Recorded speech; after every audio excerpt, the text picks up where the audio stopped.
साथियों, जय श्री कृष्ण, राधे राधे, ओम नमः शिवाय, हर हर महादेव।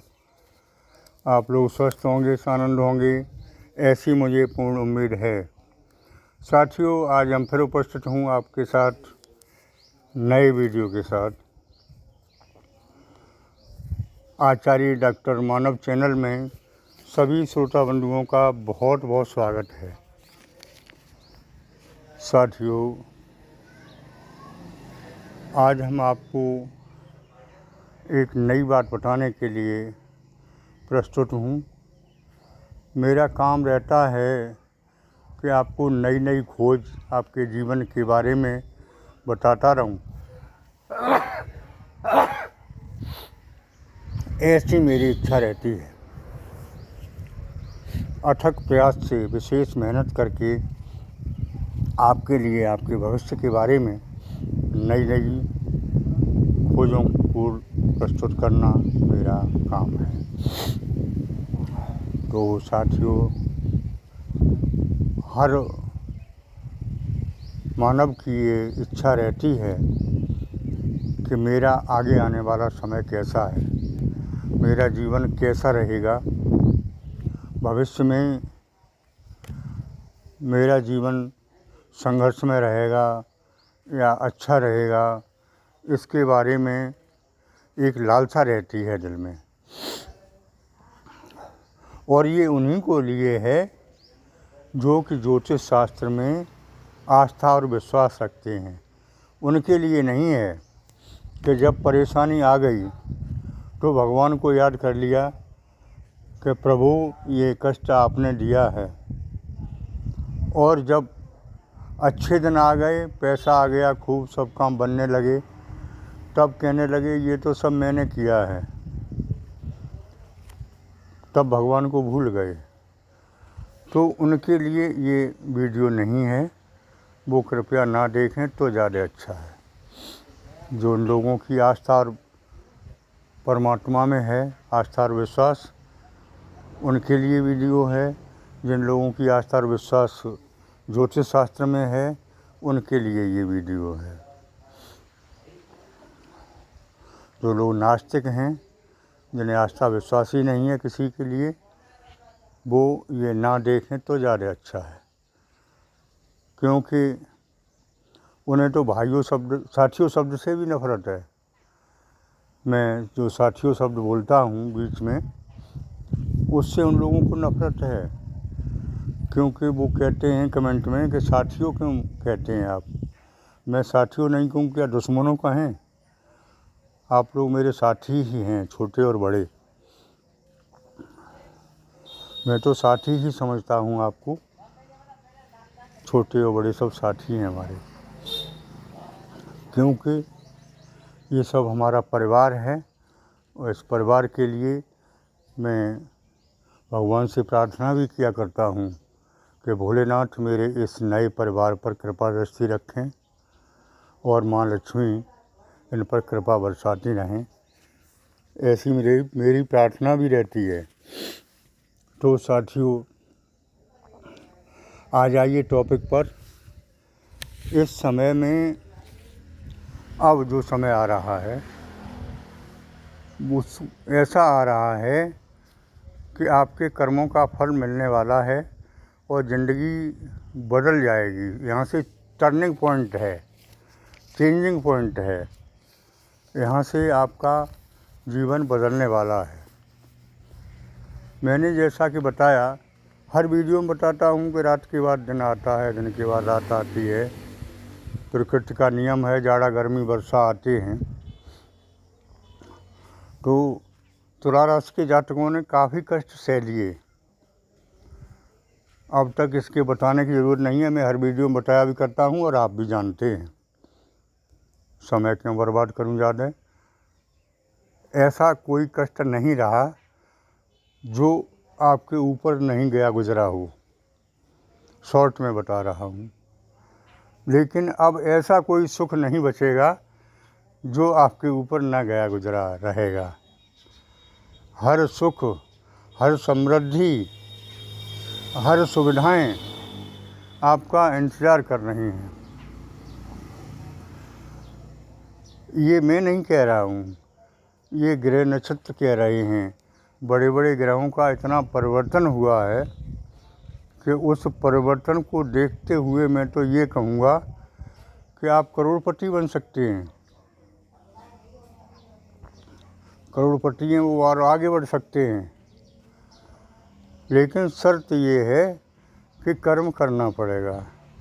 साथियों, ऐसा कोई आदमी नहीं है जो कर्म नहीं करता है, लेकिन जब खराब समय आता है तो परमात्मा कर्म भी शुभ नहीं करवाता है, उसकी बुद्धि बदल देता है, बुद्धि में चिंताएं लगा देता है जो वो सत्कर्म ना कर पाए। लेकिन अब भोलेनाथ आप पर मेहरबान हैं और आपको सत्कर्म करने के लिए प्रेरित कर रहे हैं कि आप कर्म करते रहें और मैं आपको फल देता रहूं, ऐसा भोलेनाथ अब कह रहे हैं। सब ग्रहों की, बड़े बड़े ग्रहों की कृपा दृष्टि आपके ऊपर बन रही है या बन चुकी है। वो आपको आशीर्वाद देने के लिए तत्पर हैं, तैयार बैठे हैं कि आप कर्म करें और मैं आपको फल दूं। तो साथियों, आपके जीवन में बहारें आएंगी, आपके जीवन में खुशियां आएंगी,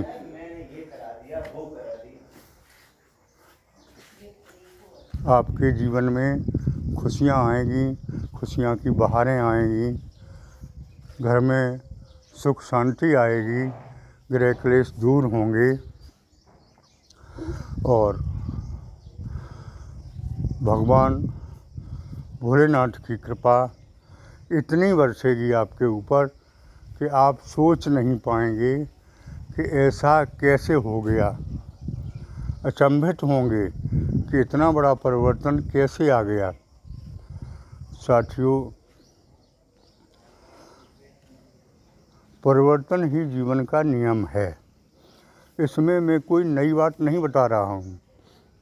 मैं तो सब घिसी पिटी पुरानी बातें ही बता रहा हूँ जो आम चल रही हैं। इसमें कोई नई बात नहीं है, क्योंकि परिवर्तन जीवन का नियम है और परिवर्तन होना निश्चित है। तो परिवर्तन आपका हो रहा है और परिवर्तन कैसा होगा ये आप खुद जानते हैं कि जब कष्ट रहे ज़िंदगी में, परेशानियां रही हैं, तो अब अच्छे दिनों की शुरुआत हो चुकी है और अब आपके लिए ऐसे दिन आ रहे हैं जिन दिनों का बहुत दिनों से आपको इंतज़ार था और इंतज़ार कर कर के आप थक चुके थे, उम्मीद आप भूल चुके थे।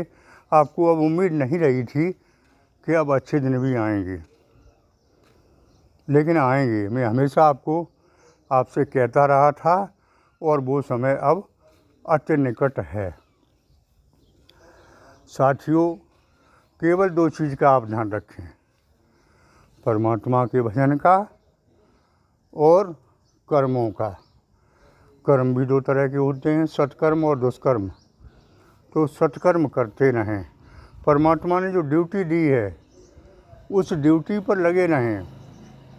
ये न सोचें कि मैं ड्यूटी तो कर रहा हूँ लेकिन फल तो मिल ही नहीं रहा है।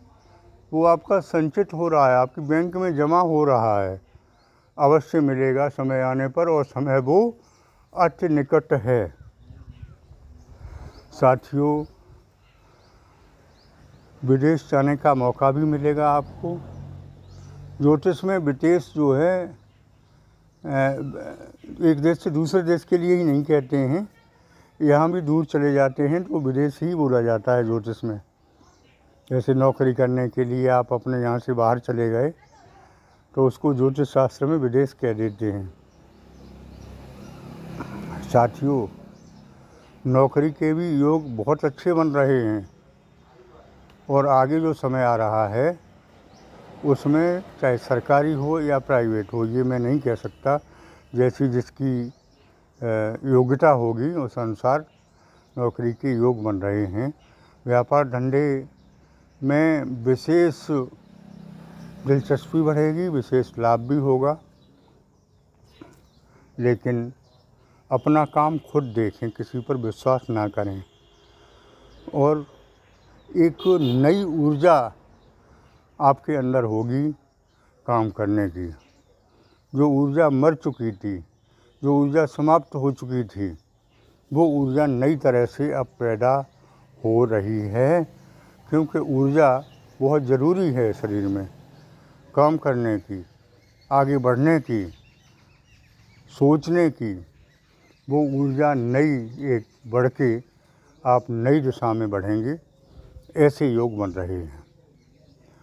साथियों, घर में इज्जत बरकत बढ़ेगी, दाम्पत्य जीवन विशेष सुखमय होगा, एक दूसरे के विचार मिलेंगे जो अब तक नहीं मिल रहे थे। लव लाइफ में भी सफलता के योग दिखाई दे रहे हैं। जो लोग लव लाइफ में उन्हें कहीं घूमने फिरने का मौका मिल सकता है। और गृह नक्षत्र तो यहाँ तक बताते हैं कि आपके संबंध लव लाइफ के भी खराब रहे थे, वो उनमें सुधार आ सकता है, ऐसा ग्रह योग बन रहा है। मैं नहीं कह रहा हूँ ये बात, आपके गृह नक्षत्र बताते हैं। योग बन रहा है, क्या होता है ये परमात्मा जाने। साथियों, आगे मैं बताना चाहूँगा कि संतान पक्ष से नए समाचार की प्राप्ति हो सकती है। जैसे बड़ी संतान है तो उसको नौकरी लग जाए, व्यापार धंधे चलने लगें। जिनके संतान नहीं है उनको संतान पैदा हो सकती है। और इस समय पितृपक्ष चल रहे हैं तो पितरों का आशीर्वाद लेना ना चूकें, इससे पितृदोष भी समाप्त होता है और आपको आशीर्वाद मिलता है, उससे बहुत कल्याण होता है। आगे मैं बताना चाहूँगा कि पितृपक्ष के बाद नवरात्रि का समय आने वाला है, उसके लिए भी तैयार रहें। माँ दुर्गा से आशीर्वाद लें। साथियों, आगे मैं बताना चाहूँगा कि इस समयावधि में आपके बिगड़े हुए कार्य बनेंगे। जो अब तक कार्य जिनके लिए आप परेशान थे वो बनेंगे। कोर्ट कचहरी के चक्कर लगने बंद होंगे, आपको सफलता मिलेगी। स्वास्थ्य आपका अच्छा रहने वाला दिखाई दे रहा है। चली आ रही बीमारी से निजात मिलने वाली है, दुश्मन परास्त होंगे। समय अच्छा आ रहा है। ग्रहों ये आपके ग्रह बता रहे हैं। साथियों, आज की वीडियो में इतना ही। आगे फिर मिलेंगे नए वीडियो के साथ। मेरी बात अच्छी लगी हो तो चैनल को सब्सक्राइब करना ना भूलें, लाइक करें, शेयर करें, जैसे और लोग भी लाभान्वित हों। उपाय के रूप में बताना चाहूँगा कि अभी पितृपक्ष में पितरों को प्रसन्न करें और सोमवार के दिन शिवलिंग पर जलाभिषेक करें, महादेव को प्रसन्न करें। थोड़ी सी सेवा में प्रसन्न हो जाते हैं। अपने इष्ट का ध्यान रखते हुए ओम नमः शिवाय महामंत्र का जाप करते रहें, सफलता मिलेगी। साथियों, जो लोग ये बात मैं सामूहिक बता रहा हूँ, जो लोग विशेष बात पूछना चाहें, जन्म कुंडली का विश्लेषण कराना चाहें, वो अलग से करा सकते हैं मेरे सचिव से मिलकर, समय लेकर, व्हाट्सएप के माध्यम से।